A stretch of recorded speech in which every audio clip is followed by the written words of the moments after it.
Hello student, today we have learned class 9 science chapter 8 chemical bonding. ये ना इस chapter का ना थर्ड वीडियो है। इसके लास्ट टू वीडियो में ना हम लोगों ने ना सबसे पहले आयनिक बॉन्ड पढ़ा था, फिर पढ़ा था हम लोगों ने कोवेलेंट बॉन्ड। आज हम लोग क्या क्या करेंगे, आज हम लोग 8.4 से पढ़ना स्टार्ट करेंगे, जिसमें हम लोग ionic and covalent compound covalent bonds के बारे में पढ़ेंगे और उसके कंपाउंड्स के बारे में पढ़ेंगे, कुछ कुछ प्रॉपर्टीज़ पढ़ेंगे और फिर हम लोग क्या करेंगे, एक्सरसाइज क्वेश्चन को सॉल्व करेंगे। ठीक है, तो चलिए तो हम लोग क्या करते हैं, वीडियो को स्टार्ट करते हैं और समझते हैं कि क्या क्या इसमें पढ़ाया जा रहा है। तो इसमें बोला जा रहा है ionic and covalent bonds. Ionic and covalent bond इसमें बोला जा रहा है कि covalent bond are formed by sharing of electrons. तो कोवेलेंट बॉन्ड्स क्या होते हैं, फॉर्म्ड होते हैं जब क्या होता है, इलेक्ट्रॉन का शेयरिंग होता है।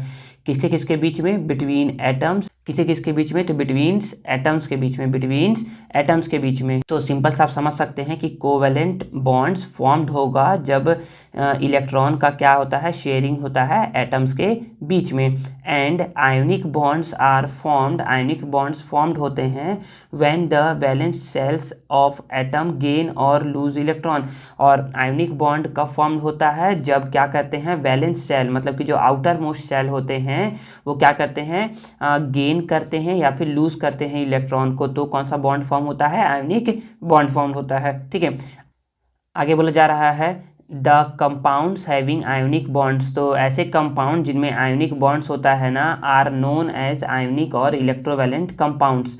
तो ऐसे कंपाउंड जो कि फॉर्म्ड हुए हैं आयोनिक बॉन्ड बना करके, तो उसका दूसरा नाम क्या होता है, आयोनिक कंपाउंड या फिर कंपाउंड होता है। ठीक है, and the compound that have covalent bond. और ऐसे कंपाउंड जिसमें कोवेलेंट बॉन्ड्स पाया जाता है, उस कंपाउंड को हम लोग जानते हैं कोवेलेंट कंपाउंड्स के नाम से। तो चलिए the properties of two types of compounds के बारे में हम लोग पढ़ते हैं। तो सबसे पहला है 8.4.1, उसको समझने की कोशिश करते हैं। तो इसमें बोला जा रहा है कि properties of ionic compound, ionic compounds का प्रॉपर्टीज क्या क्या होता है। तो पहला बोलोगे usually ionic compounds are soluble in water. जो आयोनिक कंपाउंड्स क्या होते हैं, वो सॉल्युबल होते हैं वाटर में। जैसे कि हम लोग आयोनिक कंपाउंड में पढ़े थे सोडियम क्लोराइड NaCl, क्या पढ़े थे, NaCl। NaCl क्या होता है, वाटर में सॉल्युबल होता है। ठीक है ना। तो सेकंड क्या है, सेकंड है ionic compounds have high melting and boiling points. Ionic compounds का क्या होता है, हाई मेल्टिंग पॉइंट होता है एंड हाई बॉइलिंग पॉइंट होता है। क्यों होता है इनका मेल्टिंग पॉइंट हाई और boiling point high, because the opposite charge ion in them are held together. क्योंकि इनमें जो अपोजिट चार्ज आयन होते हैं ना, वो एक दूसरे को ना बहुत ही मजबूती से पकड़े रहते हैं, बहुत ही मजबूती से पकड़े रहते हैं। Held together by strong electrostatic force, मतलब कि उनके बीच में strong electrostatic force of attraction होता है, जिसकी वजह से क्या होते हैं वो जो आयन्स होते हैं उनका high melting and boiling points होता है। मोर एनर्जी, और ना बहुत ज़्यादा एनर्जी रिक्वायर्ड होता है इस फोर्सेस ऑफ अट्रैक्शन को ब्रेक करने के लिए। To break the bonds formed by the strong electrostatic force. मतलब कि अगर हम लोग चाहते हैं कि वो मेल्ट हो जाए या बॉयल हो जाए, तो इसके लिए हम लोग को क्या करना पड़ेगा, खूब ज़्यादा हम लोग को एनर्जी देना पड़ेगा उसके बॉन्ड को तोड़ने के लिए। क्योंकि वो लोग बंधे हुए हैं स्ट्रॉन्ग इलेक्ट्रोस्टैटिक फोर्स के थ्रू। ठीक है, तो ये क्या है, ये बहुत ही मोस्ट इंपॉर्टेंट पॉइंट है। आई थिंक समझ में आ गया होगा, क्योंकि इससे रिलेटेड क्वेश्चन भी आता है ना, इस बुक में क्वेश्चन दिया हुआ है। थर्ड है ionic compounds ionize. Ionic compounds क्या होते हैं, आयोनाइज आते हैं। आयोनाइज मतलब कि जब आप क्या करोगे, आयोनिक कंपाउंड्स को ना एक्वा सॉल्यूशन बनाओगे ना, आयोनिक कंपाउंड का एक्वा सॉल्यूशन मतलब होता है कि वाटर में जब आप इसको ना डिजोल्व करोगे तो सॉल्युबल हो जाएगा। तो ये क्या होते हैं, ये अपने आयंस में ब्रेक हो जाते हैं। आयंस में क्या होते हैं, ये अपने ब्रेक हो जाते हैं। तो इसी को बोलते हैं आयोनाइज। क्या बोलते हैं, आयोनाइज। तो ionic compounds ionize when dissolve in water और ऑन मेल्टिंग, मतलब कि इसको मेल्ट करने पर या वाटर में डिजोल्व करने पर ये आयोनाइज हो जाते हैं ionic compound. And therefore can conduct electricity, और ये क्या करने लगते हैं, इलेक्ट्रिसिटी कंडक्ट करने लगते हैं। याद रखना कोई भी कंपाउंड इलेक्ट्रिसिटी तभी कंडक्ट करेगा जब उसमें फ्री आयंस होंगे। जब उसमें फ्री आयंस होंगे, क्या होंगे, जब उसमें फ्री आयन्स होंगे। फ्री आयन्स मतलब कि चाहे वो पॉजिटिव आयन ही क्यों ना हो, चाहे वो नेगेटिव ही क्यों ना हो, या तो दोनों ही क्यों ना हो।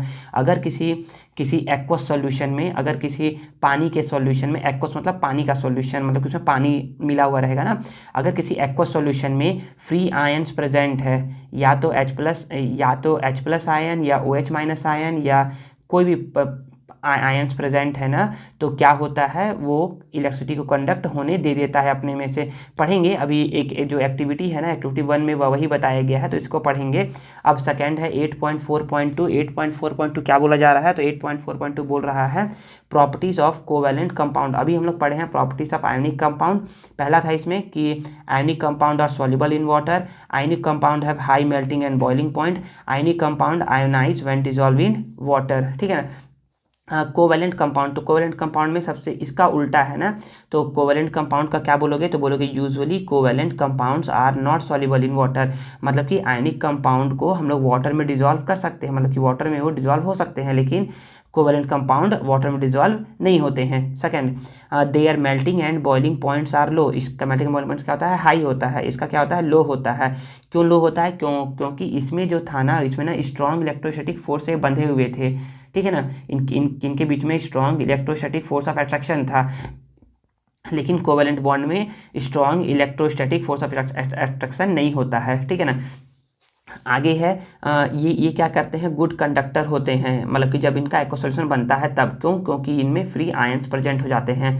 फ्री आयंस में ये क्या होते हैं, ब्रेक हो जाते हैं डिसॉल्व करने पर। लेकिन covalent compound do not conduct electricity because they do not form ion, क्योंकि ये आयन फ्री आयन फॉर्म करते ही नहीं है, इसीलिए। तो तीनों को याद रखिएगा, इन तीनों का उल्टा लिख दीजिएगा। अब आप लोग को ना एक पिक्चर शो हो रहा होगा, जिसमें ना आपको आयोनिक कंपाउंड और कोवैलेंट कंपाउंड में डिफरेंस दिख रहा होगा, तो इस डिफरेंस को भी आप याद कर सकते हैं, ठीक है ना। बहुत अच्छा है। और नहीं तो आपको एक सॉल्यूशन प्रोवाइड होगा, इस वीडियो के लास्ट में एक सॉल्यूशन रहेगा, उसमें भी आप देख सकते हैं। आपको उसमें खोजना पड़ेगा कि कौन सा है, वो कहाँ किस नंबर पे है, थोड़ा दिमाग लगा खोजिएगा कि हाँ इसमें यहाँ पर वो दिया गया क्वेश्चन, और आप उसे क्या कर सकते हो, उसके भी पॉइंट को आप याद कर सकते हो, ठीक है ना। ये 3 पॉइंट तो इंपॉर्टेंट है, इसको तो याद रखिएगा ही रखिएगा। अब है कि एक्टिविटी 1। एक्टिविटी 1 में क्या बोला जा रहा है, एक्टिविटी 1 में बोला जा रहा है कि टेक 4 बीकर, 4 बीकर लेना है, एंड लेबल देम, उनको नाम दे देना है। तो पहला ये ऐसा करके बीकर ले लिए, beaker 1, beaker 2, beaker 3, beaker 4। Beaker क्या होता है, जिसमें हम लोग पानी लेते हैं, मतलब कि आपने देखा होगा ना कि आप लोग के केमिस्ट्री लैब में ना एक क्या होगा, मतलब कि समझ लीजिए एक ना कांच का एक डब्बा रहता है, छोटा सा ही, इतना बड़ा ही क्या रहता है, एक डब्बा रहता है कांच का, और डब्बा नहीं रहता है, वो एक ग्लास टाइप का रहता है, लेकिन ग्लास थोड़ा सा मोटा रहता है, वो बीकर रहता है, ठीक है ना। तो हम लोग को उसको लेबल देना है कि इसको लेबल दे दिए A, इसको B, इसको C, इसको D, ठीक है। Take 100 ml water in each beaker, सभी में क्या क्या ले लिए 100 to 150 ml वाटर ले लिए, पहले क्या ले लिए, सभी में वाटर ले लिए, ठीक है। And prepare separate solution as described below. अब प्रिपेयर करना है अलग अलग सॉल्यूशन जो कि बताया जा रहा है। तो पहला क्या है, तो dissolve 2 spoonfuls common salt in beaker A. तो बीकर ए में हम लोग को 2 चम्मच सॉल्ट डालना है। क्या क्या डाल दिए, 2 स्पून सॉल्ट डाल दिए हैं, ठीक है ना। सेकेंड वाले में dissolve 2 spoonful calcium chloride, calcium chloride डाल दिए हैं। इसमें क्या डाल दिए हैं, कैल्शियम क्लोराइड, मतलब कि CaCl2 डाल दिए हैं। अब थर्ड पॉइंट उस साइड लिखा हुआ है उस पेज में। तो थर्ड पॉइंट में क्या बोला जा रहा है, थर्ड पॉइंट में बोला जा रहा है कि dissolve 2 spoonful sugar in beaker C। अब थर्ड वाले में क्या डाल दिए हैं, शुगर डाल दिए हैं, क्या डाल दिए हैं, शुगर डाल दिए हैं। और फोर्थ वाले में क्या डाले हैं, डिजॉल्व 2 स्पूनफुल ग्लूकोज, इसमें क्या क्या डाल दिए हैं, इसमें भी ग्लूकोज डाल दिए हैं, सभी में 2 स्पून डाला गया है, ग्लूकोज डाल दिया गया है, ठीक है। अब देखिए आगे क्या बोला जा रहा है, आगे बोला जा रहा है first insert 2 graphite rod in beaker A. तो बीकर ए में ना क्या डाला गया था, सॉल्ट डाला गया था, और उसमें क्या क्या कर दिया, 2 ग्रेफाइट रॉड डाल दिए, ठीक है ना। The graphite rod act as electrode, graphite rod क्या होता है, इलेक्ट्रोड की तरह बिहेव करता है। चाहे ग्रेफाइट आपको देखने में कैसा मिलेगा, देखिए ना ये भी क्या है, ग्रेफाइट ही है। पेंसिल का जो लीड है ना क्या है, ग्रेफाइट है। या फिर जो ना ड्राई सेल आता है, ड्राई सेल जिसको आप लोग बैटरी बोलते हो, पेंसिल बैटरी बोलते हो, एक्चुअली में उसका नाम क्या है, ड्राई सेल नाम है। तो जो सेल है ना उसके अंदर में जब ना बैटरी या सेल पूरा ख़राब हो जाता है, ख़राब मतलब कि जब वो मान लीजिए कि आपने उसको घड़ी में डाल करके रखा है, अपने घर के वॉल क्लॉक में डाल करके रखा है, आपका वॉल क्लॉक क्या हो गया, चलना बंद हो गया है, इट मीन्स उसका घड़ी का बैटरी क्या हो गया, ख़त्म हो गया है। तो ना बच्चे क्या करते हैं, उस घड़ी के बैटरी को ना तोड़ते हैं और अंदर से एक ना ब्लैक कलर का रॉड निकालते हैं, उसके बैटरी के अंदर रहता है। तो वही क्या है, ग्रेफाइट रॉड है। वही क्या रहता है, ग्रेफाइट रॉड रहता है। तो वही ग्रेफाइट रॉड है। Connect these rods to a bulb. इस रॉड्स को बल्ब से कनेक्ट करना है, बल्ब से कनेक्ट करना है 9 वोल्ट का बैटरी से, 9 वोल्ट के बैटरी से कनेक्ट करना है, जैसा कि फिगर में दिखाया गया है। और कंप्लीट करना है सर्किट को स्विच लगा करके क्या करना है, कंप्लीट करना है। Take care that the two rod do not touch. और ये दोनों रॉड ना टच नहीं होने चाहिए, नहीं तो ना स्पार्क हो जाएगा, ठीक है ना। और मतलब कि शॉर्ट सर्किट हो जाएगा। टच नहीं होने चाहिए एक दूसरे से, और कांटेक्ट में नहीं आने चाहिए। तो इसमें बोला जा रहा है कि पहला question, did the bulb light up. तो जब हम लोग सॉल्ट बीकर ए को लेकर के ऐसा अरेंजमेंट किए हैं और हम लोग जैसे स्विच ऑन करते हैं तो क्या बल्ब जलना स्टार्ट होता है। तो बच्चे बल्ब जलेगा, बल्ब क्या होगा, ग्लो अप होगा। Did the bulb light up, तो यस बल्ब क्या होगा, लाइट अप होगा। क्यों सा लाइट अप होगा बल्ब, क्योंकि देखिए ना यहाँ क्या है, वाटर है, क्या है, वाटर है। तो वाटर है ना, तो ना और इसमें डाला गया है NaCl। क्या क्या डाला गया है, NaCl डाला गया है।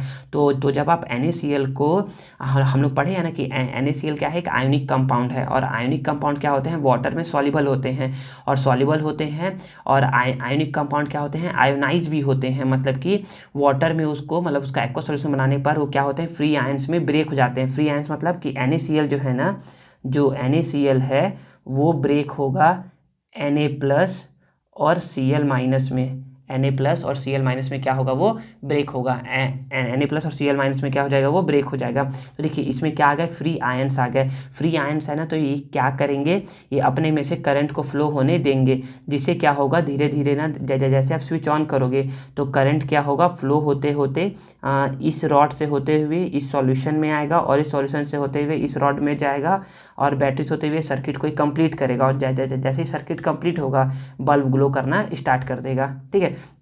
तो क्या बल्ब ग्लो होगा, तो यस बल्ब ग्लो होगा।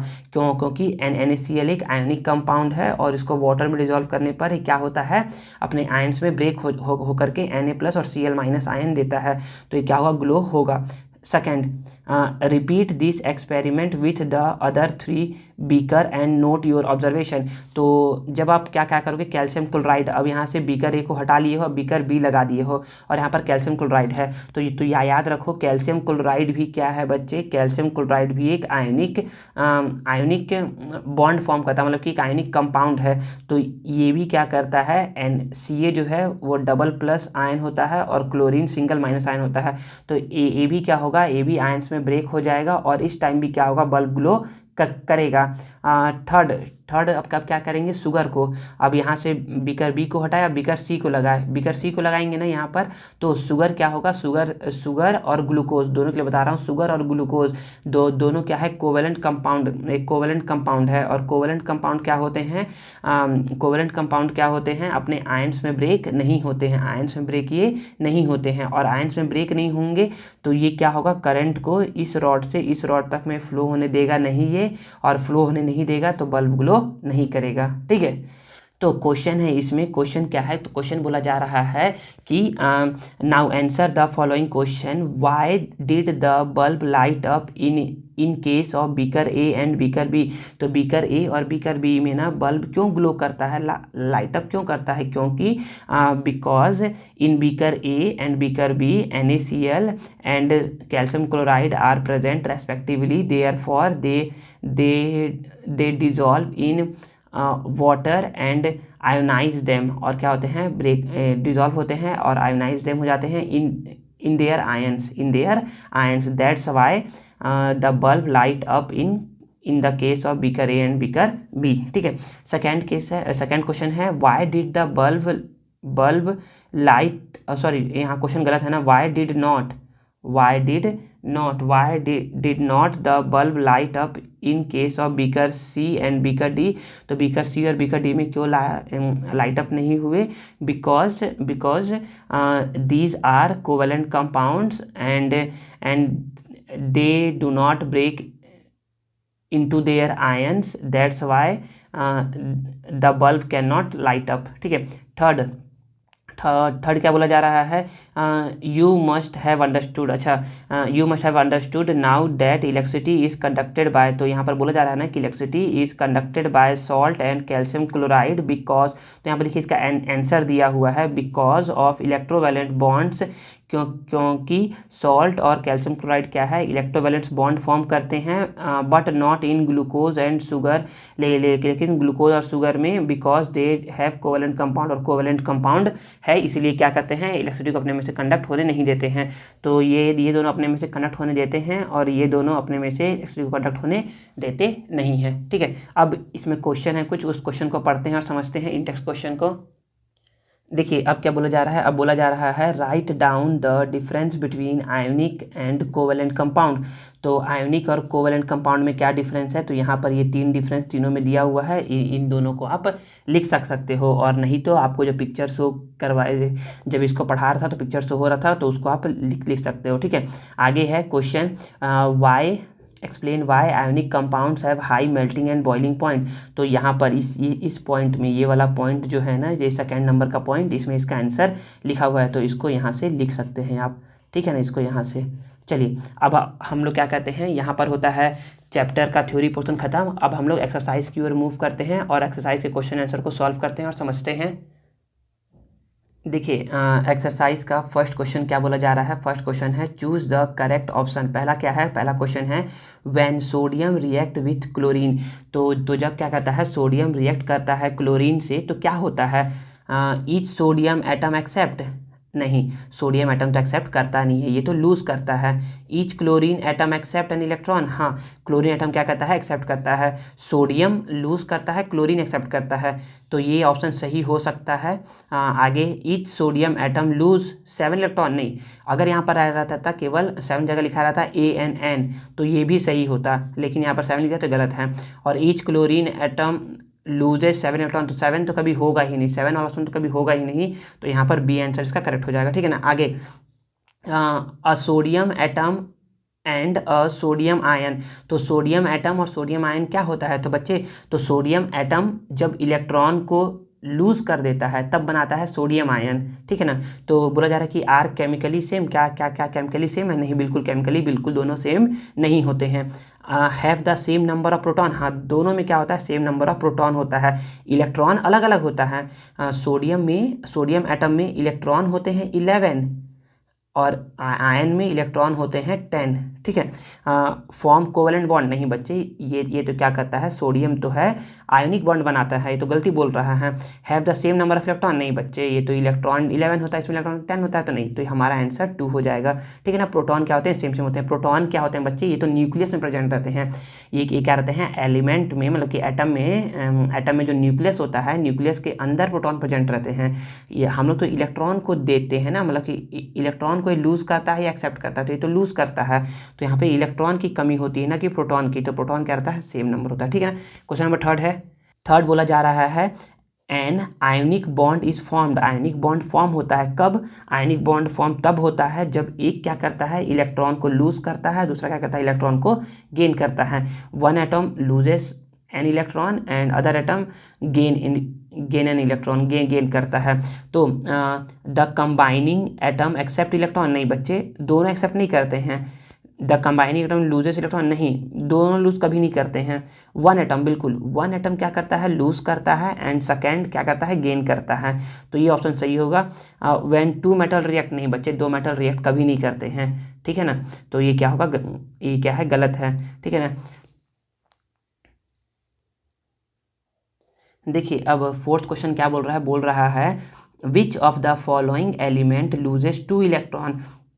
तो कौन सा एलिमेंट जो है ना वो 2 इलेक्ट्रॉन को लूज करता है in order to attain inert gas configuration similar to argon. तो मैग्नीशियम बिल्कुल 2 इलेक्ट्रॉन को लूज करता है. कैल्शियम भी क्या करता है? 2 इलेक्ट्रॉन को लूज करता है. सोडियम सोडियम तो क्या करता है बच्चे, एक इलेक्ट्रॉन को लूज़ करता है, तो ये आंसर होगा नहीं। अब मैग्नीशियम सही है या कैल्शियम सही है, तो बच्चे जब मैग्नीशियम लूज़ करता है ना तो ये अटेन करता है नियॉन गैस के कन्फिग्रेशन को, इनर्ट गैस नियॉन को, और ये जब करता है तो ये आर्गन को अटेंड करता है। किसको अटेंड करता है, आर्गन को। तो हमारा ऑप्शन सी सही हो जाएगा, ए सही नहीं होगा, सी सही होगा, ठीक है ना। सल्फर को छोड़ दो, सल्फर का काम का नहीं है। हाँ, आगे है double bonds are found in which of the following molecule. Double bond किस में फॉर्म होता है, तो नाइट्रोजन में तो ट्रिपल बॉन्ड फॉर्म होता है, क्लोरीन में तो सिंगल बॉन्ड फॉर्म होता है, C2H2 और CCl4, CCl में भी सिंगल बॉन्ड फॉर्म होता है, C2H2 में क्या होता है, डबल बॉन्ड फॉर्म होता है। कैसे फॉर्म होता है, यहाँ पर C डबल बॉन्ड, यहाँ पर H और यहाँ पर H, ऐसा करके ये कुछ बनता है, ठीक है ना। पढ़ाया गया था आप लोगों को जब मैं समझा रहा था यहाँ पर, ठीक है। आगे है question number second. Question number second है fill in the blanks. Fill in the blanks में पहला क्वेश्चन क्या बोला जा रहा है, पहला बोला जा रहा है कि sodium atom dash an electron to attain. तो सोडियम एटम क्या करता है, तो सोडियम एटम लूज करता है, sodium atom lose an electron to attain the electronic configuration of the element neon. तो नियॉन को क्या करता है, एक इलेक्ट्रॉन जब लूज करता है तो नियॉन का ये क्या कर लेता है, इलेक्ट्रॉनिक कन्फिग्रेशन अटेन कर लेता है। 2 atom of nitrogen share, 2 atom जो होते हैं नाइट्रोजन के शेयर करते हैं dash pair of electron to form a nitrogen molecule. अभी बताया हो ना कि ना ट्रिपल बॉन्ड होता है, तो इतने कितने इलेक्ट्रॉन शेयर करते हैं, तो बच्चे ट्रिपल बॉन्ड है मतलब कि 3 इलेक्ट्रॉन का शेयरिंग किए हैं, तो 3 पेयर ऑफ इलेक्ट्रॉन। पढ़ाया था ना आप लोग को जब कोवेलेंट बॉन्ड, उसमें बताया था आप लोग को, तो समझ में आ गया होगा शायद, और नहीं आया तो उस वीडियो को देखिए तो समझ में आएगा, ठीक है। आगे है the number of electron in the outermost shell of inert gas. तो कोई भी इनर्ट गैस हो उसके आउटर मोस्ट सेल में कितने इलेक्ट्रॉन होते हैं, 8 इलेक्ट्रॉन होते हैं, एक्सेप्ट हीलियम। हीलियम में कितने होते हैं, हीलियम में होते हैं 2 और बाकी सब में होते हैं 8, ठीक है ना। आगे है chlorine molecule has dash bond. तो क्लोरीन मॉलिक्यूल में कौन सा बॉन्ड होता है, तो क्लोरीन मॉलिक्यूल में होता है कोवैलेंट बॉन्ड, कोवैलेंट बॉन्ड होता है। बताया था ना इसको, CCl2 बनाता है, सॉरी Cl2 बनाता है ये क्लोरीन, इसका आप लोग को पिक्चर ही बना करके मैं दिखाया था, ठीक है ना। बट मैग्नीशियम क्लोराइड MgCl2 में आयोनिक बॉन्ड होता है। कौन सा बॉन्ड होता है, आयोनिक बॉन्ड होता है, ठीक है। अब नेक्स्ट है ionic compound are usually. Ionic compound कैसे होते हैं, हम लोग पढ़ते हैं ना कि आयोनिक कंपाउंड क्या होते हैं, वो सॉल्युबल होते हैं वाटर में क्या होते हैं, ये सॉल्युबल होते हैं। But covalent compound are not soluble, not soluble in water. Not soluble लिख सकते हो या फिर इसके जगह पर लिख सकते हो और इनसॉल्युबल, नॉट सॉल्युबल या फिर इनसॉल्युबल, ठीक है ना। चलिए अब क्वेश्चन नंबर 3 को समझते हैं। देखिए क्वेश्चन नंबर 3 क्या बोल रहा है, what type of bond is formed. किस टाइप का बॉन्ड फॉर्म्ड होता है when electrons are transfer from one atom to another. तो जब क्या होते हैं, इलेक्ट्रॉन ट्रांसफर होते हैं वन एटम से दूसरे एटम में, तो किस टाइप का बॉन्ड फॉर्म होता है, आयोनिक बॉन्ड फॉर्म होता है। अगर यहाँ पर रहता है ना कि शेयरिंग करके, तो रहता कोवेलेंट बॉन्ड, क्या रहता कोवेलेंट बॉन्ड। लेकिन यहाँ पर है कि what type of bond is formed when electron are transfer from one atom to another, तो बोलोगे ionic bonds are formed when one electron are transfer from one atom to another. Explain कर, तो जब वीडियो ख़त्म होगा ना, तो video के ना लास्ट में ना जो ना शॉर्ट आंसर टाइप क्वेश्चन है, शॉर्ट आंसर टाइप क्वेश्चन में ना क्वेश्चन नंबर जो फर्स्ट है ना वो इसका आंसर है, ठीक है। क्वेश्चन नंबर 4 बोला जा रहा है कि draw the electron dot structure of a molecule that has a triple bond. तो इसमें किसका बताओगे आप, तो इसमें बताओगे आप नाइट्रोजन का। तो जब मैं पढ़ा रहा था ना कोवेलेंट बॉन्ड इन नाइट्रोजन, तो उसमें मैंने ना नाइट्रोजन का आप लोग को बना करके दिखाया था, तो आप लोग वहाँ पर उस वीडियो को रेफ़र कर सकते हो। और नहीं तो आप लोग क्या करोगे, तो जो आप लोग को सॉल्यूशन गाइड प्रोवाइड है वीडियो के लास्ट में, उसमें very short answer type question में क्वेश्चन नंबर जो फर्स्ट है वो उसका आंसर हो जाएगा, ठीक है ना। वो उसका आंसर यही वाला क्वेश्चन है, ठीक है ना। 5th है argon atom does not form Ar2 molecule. Argon atom form नहीं करता है Ar2 molecule by covalent bonding. क्यों, क्योंकि आर्गन एटम क्या है, इनर्ट गैस है या मोनो एटॉमिक गैस है या फिर नोबल गैस है। इसके आउटर मोस्ट में सेल में क्या है, नंबर ऑफ इलेक्ट्रॉन जो है ना वो 8 है, इसीलिए क्या करता है, ये पहले से स्टेबल है, तो that's why they they do not react with other atom और atoms to form Ar2 molecule. ठीक है, तो यहाँ पे इसका आंसर ये हो जाएगा। अदरवाइज आप लोग को सॉल्यूशन, प्रॉपर सॉल्यूशन चाहिए तो जो सॉल्यूशन वीडियो है, जो सॉल्यूशन का गाइड है ना, उसमें शॉर्ट आंसर टाइप में जो क्वेश्चन नंबर 2 है ना, वो क्या है, इसका आंसर है। ठीक है, आगे है question number 6, the electronic configuration of element X and Y are. तो इलेक्ट्रॉनिक कन्फिग्रेशन क्या है, एक्स का 2882 और वाई का क्या है 26। तो हम लोग देख पा रहे हैं ना कि ना इसके आउटर मोस्ट शेल में क्या है 2 इलेक्ट्रॉन है, इसके में 6 इलेक्ट्रॉन है। तो ये क्या करेगा, ये अपना 2 इलेक्ट्रॉन बोलेगा कि तुम ले लो। ठीक है, तो इसके पास जब इसको दे देगा तो इसके पास कितना बच जाएगा, 2 8 और 8 बच जाएगा। तो ये क्या हो जाएगा, इनर्ट गैस कन्फिग्रेशन को अटेंड कर लेगा सिमिलर टू आर्गन। और जब ये 2 इलेक्ट्रॉन एक्सेप्ट कर लेगा तो इसके आउटर मोस्ट सेल में हो जाएगा 2 और 8, मतलब कि के सेल में 2 इलेक्ट्रॉन और एल सेल में 8 इलेक्ट्रॉन, और ये अटेंड कर लेगा नियॉन गैस कन्फिग्रेशन को, similar to neon gas configuration को अटेंड कर लेगा। और इस तरीके से क्या करेंगे, जब भी क्या होता है इलेक्ट्रॉन का शेयरिंग होता है, सॉरी, जब भी क्या होता है वन एटम क्या करता है, इलेक्ट्रॉन को लूज करता है और अदर क्या करता है, गेन करता है, तो वहाँ पर फॉर्म होता है आयनिक बॉन्ड। तो explain the type of bonding, तो कौन सा टाइप का बॉन्ड होगा यहाँ पर, तो बिटवीन एक्स एंड वाई के बीच में तो आयनिक बॉन्ड फॉर्म होगा। Show through electron dot structure. तो आप लोग को ना मैंने ना जो बताया है ना, ये किसका है, ये है मैग्नीशियम का, यहाँ पर है मैग्नीशियम और यहाँ पर है ऑक्सीजन। तो यहाँ पर जहाँ जहाँ Mg लिखा हूँ वहाँ पर X लिख दीजिएगा, और जहाँ जहाँ पर O लिखा हूँ वहाँ पर Y लिख दीजिएगा, और सिमिलर वैसे ही बना दीजिएगा। तो देखिएगा आप लोग मैग्नीशियम ऑक्साइड का आयोनिक बॉन्ड वाले वीडियो में सॉल्यूशन, तो वो जो फॉर्मेशन लिखिएगा कि फॉर्मेशन ऑफ MgO देखिएगा आयोनिक बॉन्ड वाले में। तो जहाँ जहाँ Mg होगा वहाँ X लिखिएगा, जहाँ जहाँ Y होगा वहाँ O लिखिएगा। अगर जो लास्ट में आपको वीडियो सॉल्यूशन गाइड जो प्रोवाइड है ना, उसमें ना क्या है, शॉर्ट आंसर टाइप क्वेश्चन में जो क्वेश्चन नंबर 3 है ना, वो इसका आंसर हो जाएगा। ठीक है ना, चलिए अब हम लोग क्वेश्चन नंबर 7 पढ़ते हैं। क्वेश्चन नंबर 7 क्या है, what is the role of valence electron in the formation of chemical compound.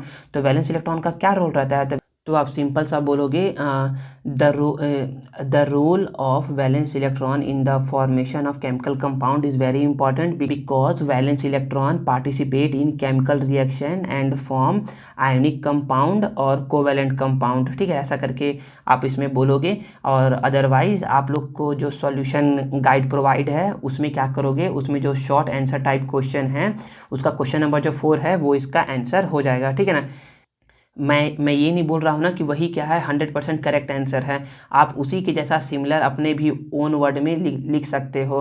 ठीक है, या फिर जो आपका टीचर जो आपके स्कूल में जो पढ़ाया जा रहा है आप वैसा ही कुछ लिख करके समझ करके लिख सकते हो। ठीक है ना, आगे है question number 8, give the number of covalent bond in 1 molecule of ammonia. तो अमोनिया का फॉर्मूला क्या होता है, NH3।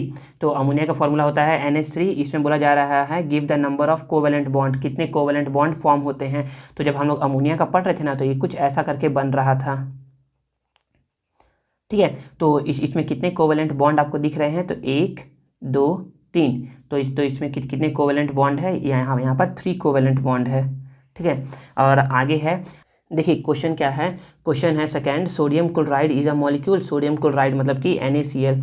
NaCl क्या मॉलिक्यूल है, नहीं बच्चे, NaCl तो एक आयोनिक कंपाउंड है जो कि फॉर्म्ड होता है आयोनिक बॉन्ड से फॉर्म होता है। कब, जब ये क्या करता है अपने एक इलेक्ट्रॉन को इसको क्लोरीन को देता है, तो क्लोरीन क्या क्या करता है उसको एक्सेप्ट करता है, और इस तरीके से लोग फॉर्म करते हैं आयोनिक कंपाउंड फॉर्म करते हैं, ना कि ये लोग फॉर्म करते हैं मॉलिक्यूल फॉर्म करते हैं। ठीक है ना, तो बस इतना यही आप बोलोगे। अदरवाइज आपको अगर इसका सॉल्यूशन चाहिए तो आप लोग देखोगे question short answer type question में जो क्वेश्चन नंबर 5 है ना, वो उसका सॉल्यूशन है, वहाँ पर सॉल्यूशन दिया हुआ है। ठीक है, आगे है, draw the electron dot structure of the given compound and right the type of bonding seen in each.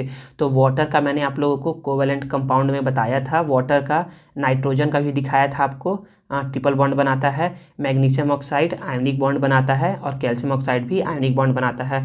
तो आप लोग उस वीडियो में आप लोग देख सकते हो। ठीक है, कौन सा वीडियो, जो हम लोग आयोनिक कंपाउंड और आयोनिक बॉन्ड और कोवैलेंट बॉन्ड वाला जो वीडियो है ना, इसके जो लास्ट 2 वीडियोज़ है जो पहले अपलोड हो चुके हैं उसमें मैंने इसको बताया है।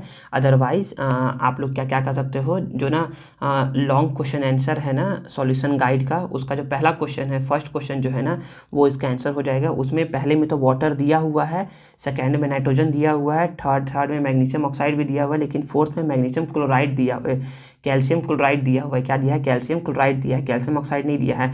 कैल्शियम ऑक्साइड का ना मेरे वाले वीडियो में ना मैंने बताया है कैल्शियम ऑक्साइड का भी, ठीक है।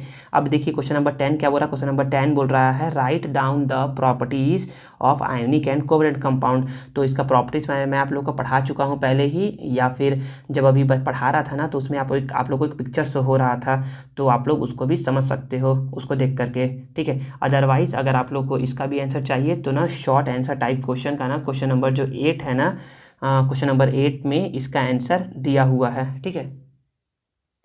क्वेश्चन नंबर 11 क्या बोल रहा है। क्वेश्चन नंबर 11 बोल रहा है explain how the valency of an element is related to its electronic configuration. कैसे जो वैलेंसी है ना किसी भी एलिमेंट का वो रिलेट करता है इलेक्ट्रॉनिक कन्फिग्रेशन से।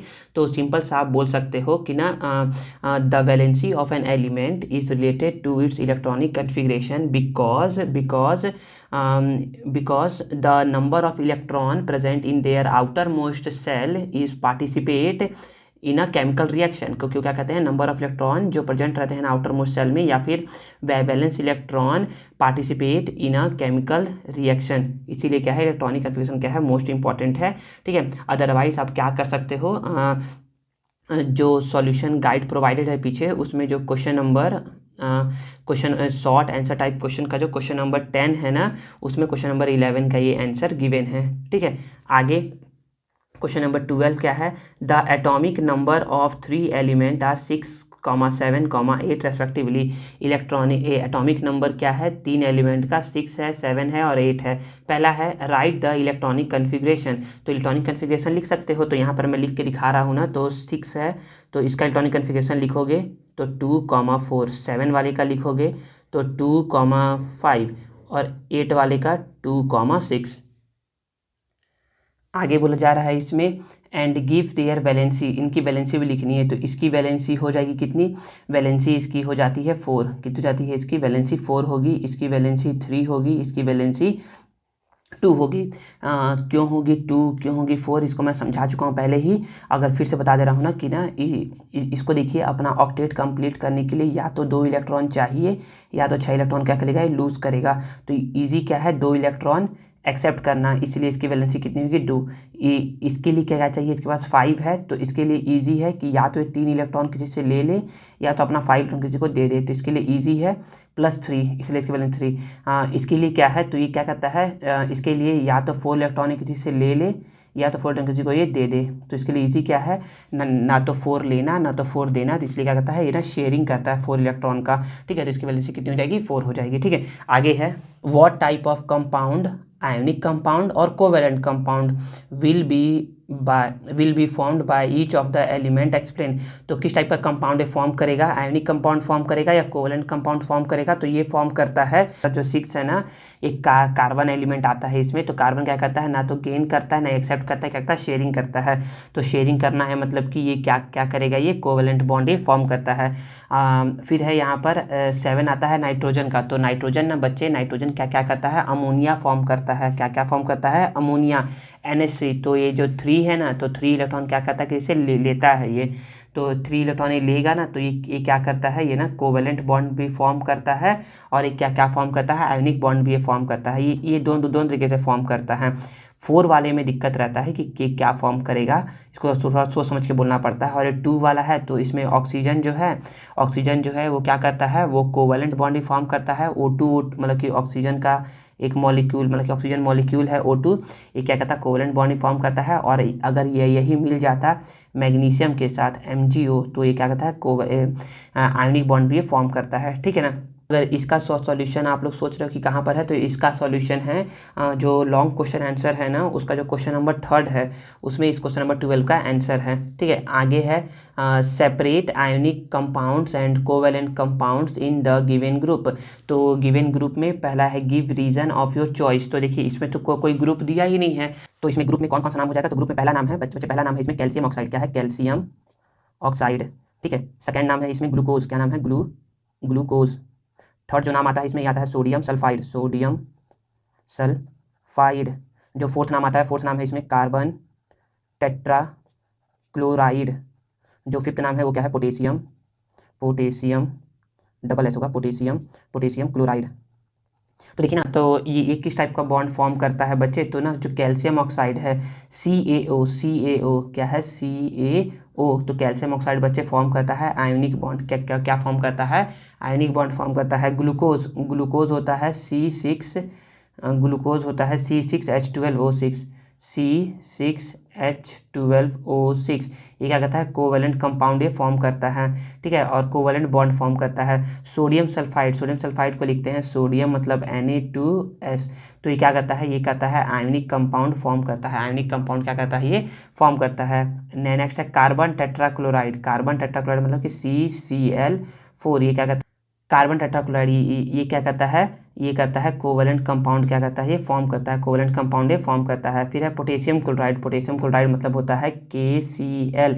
ये क्या करता है, पोटेशियम क्लोराइड जो है ना, पोटेशियम क्लोराइड ये फॉर्म करता है तुम्हारा आयोनिक कंपाउंड। क्या क्या फॉर्म करता है, ये आयोनिक कंपाउंड फॉर्म करता है, ठीक है। तो इसका इसका इस क्वेश्चन का आंसर आप लोग देख सकते हो, जो लॉन्ग क्वेश्चन आंसर है ना, उसका जो क्वेश्चन नंबर 4 है उसमें इस क्वेश्चन नंबर 13 का आंसर लिखा हुआ है। आगे है question number 14, which of the following are possible, कौन सा पॉसिबल है, Mg2 बनाना पॉसिबल है क्या, तो Mg2 बनाना पॉसिबल नहीं है, क्योंकि Mg के का जो इलेक्ट्रॉनिक कन्फिग्रेशन है वो होता है 282।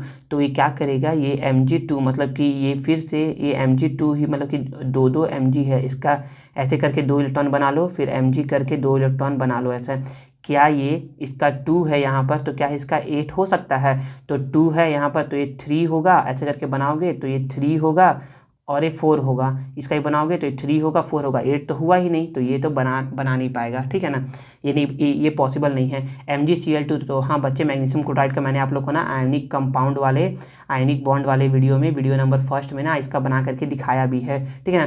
क्लोरीन Cl2, तो Cl2 बच्चे ये ना कोवेलेंट कंपाउंड फॉर्म करता है, क्या करता है, ये कोवेलेंट कंपाउंड फॉर्म करता है ये। और ये इसका ना आप लोग को मैंने ना वीडियो नंबर 2 में आप लोग को मैंने इसका बना करके दिखाया भी है, ठीक है ना। फॉर्मेशन ऑफ ऐसे करके लिखा होगा, covalent bond in chlorine molecule या क्लोरीन ऐसा लिखा होगा Cl2।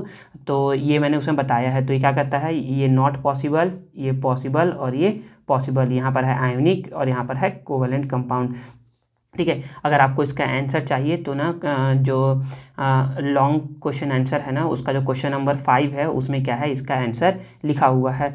तो आई होप मैंने जो समझाया है तो आपको समझ में आया होगा। अब देखिए आप लोग को ना पूरा सॉल्यूशन दिख रहा होगा, तो इसको आप लोग क्या क्या करिएगा, इसको आप लोग समझिए। मैं ये नहीं बोल रहा हूँ ना कि आप लोग इसी में से पढ़िए, ठीक है ना, आपको ये नहीं बोल रहा कि आपको इसी में से पढ़िए, आप इसको समझिए। अगर आपको समझ में आता है तो अच्छी बात है, नहीं आता है समझ में ना, तो आप ना कहीं और से भी फाइंड करने की कोशिश किया करिए आंसर को, कि हाँ कि अच्छा आंसर या जो हमको जो मैंने आपको समझाया है उस टाइप से लिखा हुआ आपको आंसर कहाँ पर मिल रहा है, या अपने सर मैम से पूछिए कि बताइए कि आंसर सही है या नहीं है। तो थोड़ा उनसे डिस्कस करिए क्वेश्चन को लेकर के, ठीक है। तो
तो आई थिंक आपको जो पढ़ाया गया है, जो समझाया गया है, वो आपको समझ में आया होगा।